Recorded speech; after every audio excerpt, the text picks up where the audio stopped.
Hey guys, and welcome back to my channel.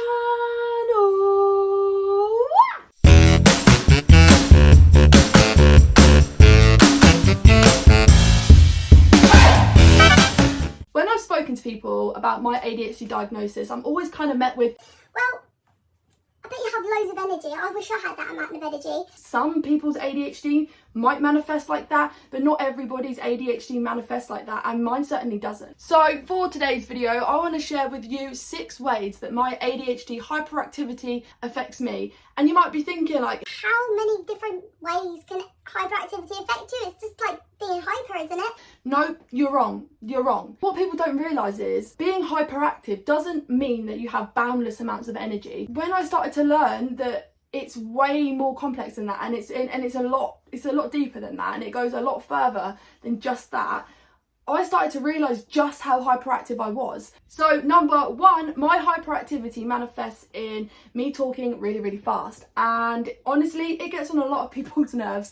And actually, it gets on my nerves. I really struggle to keep up with my brain half the time. Like, my mouth just cannot keep up with, like, what my brain is telling it to say. Like, it just cannot keep up. I wanna say loads of things, and I just, yeah. It comes out in this like gobbledygook, and I don't even know what I've said half the time, and people are like, am I meant to understand what you're saying, Mo? Because I really don't. And I just talk so fast, and it's like it comes out in just one sentence, and people are like, do you need to take a breath? Like, are you ever going to come up? Are you breathing? Are you okay? I talk really fast, and that again is another way that hyperactivity can manifest in a person. So number 2, we're going to stick with the talking theme. We're going to stick with that. And number 2 is I talk a lot. When I'm in a good mood, or I'm feeling like really hyper or whatever, right? I can talk for England, and people are just like, are you going to stop? Like, am I going to be able to talk in this conversation, or is it just you talking? Like, is this a one-way conversation?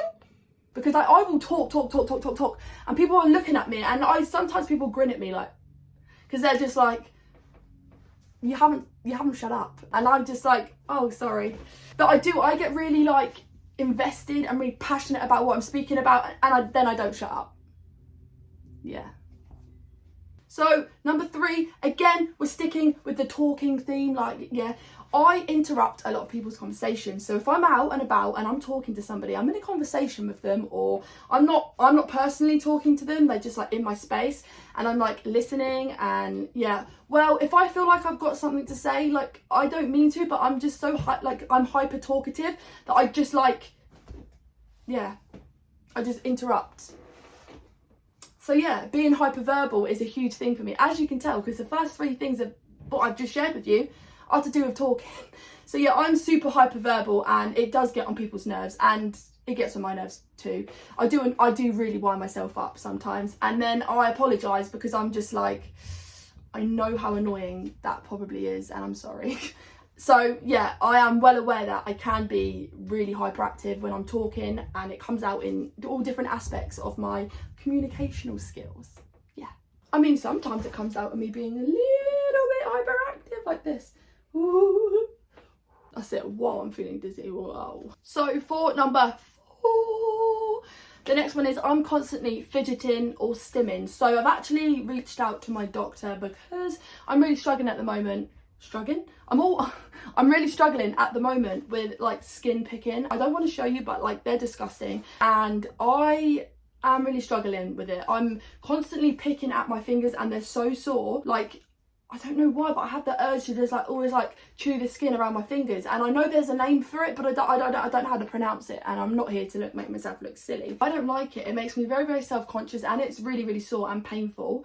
So yeah, I'm constantly like having to do something with my hands. Like, my hands have to be constantly doing something, and they're like always in my mouth, and I hate that. So for number 5, it really like hyperactivity for me causes me a lot of sleep problems. So like my mind just will not shut off. Like, I'm constantly overthinking something. Like my mind won't shut off, and I really struggle with being able to do that. Like, I have like really like, I don't know, but my mind's always on the go, and I have like the same thought patterns and the same like thought like triggers that trigger me off, like, and my mind knows that, and it always does it like when I'm on my own, and I'm in like when I'm going to sleep and when I'm at my most vulnerable. Like my mind just triggers me off, and I just can't shut it off. It's not like I can just like, yeah, that's it, I'm not thinking about that. My mind is just constantly buzzing, and it's tough. So for number 6, the last one, it's not like a huge thing, but it is a thing because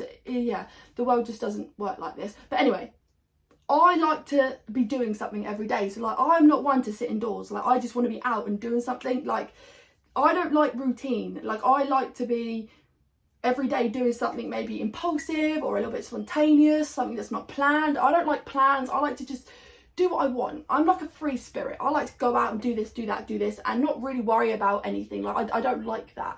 And when there might be a day where, like, you know, I can't go out. I don't know what for. Just imagine I can't leave the house for some reason. Like, that will really trigger me, and my emotions will just be like, pfft, because I want to be out. I don't want to be sat in the house. I need to be doing something.